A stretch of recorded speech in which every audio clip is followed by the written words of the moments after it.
Apercevoir un lynx, c'est une chose rare dans la région et c'est pourtant ce qui est arrivé samedi à des chasseurs des Monts du Lyonnais. Ils ont aperçu le félin sur les hauteurs du Vaugneray.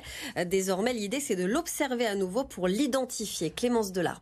Ce soir-là, Pierre Perret part à la chasse, mais une chasse particulière. Dans ses mains, pas de fusil, mais des appareils photo.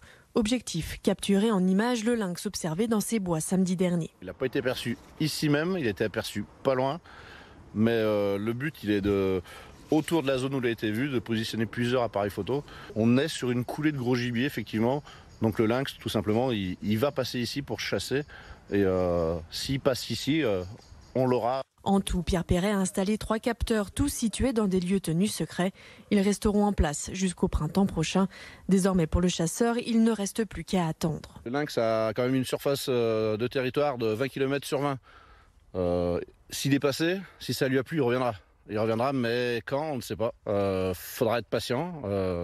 La patience, ça se mérite aussi. Il faudra juste attendre. Si photo il y a, cela permettra d'identifier le lynx grâce aux particularités de son pelage et savoir si c'est le même animal observé dans le Beaujolais en novembre dernier ou si la population s'agrandit. Le summum est de réussir à trouver de l'ADN,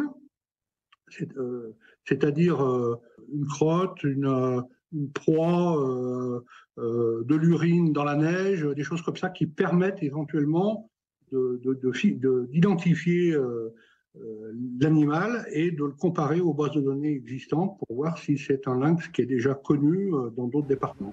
Alors le lynx est-il en train de recoloniser son territoire? L'animal n'avait en tout cas pas été observé dans les monts du Lyonnais depuis 1850.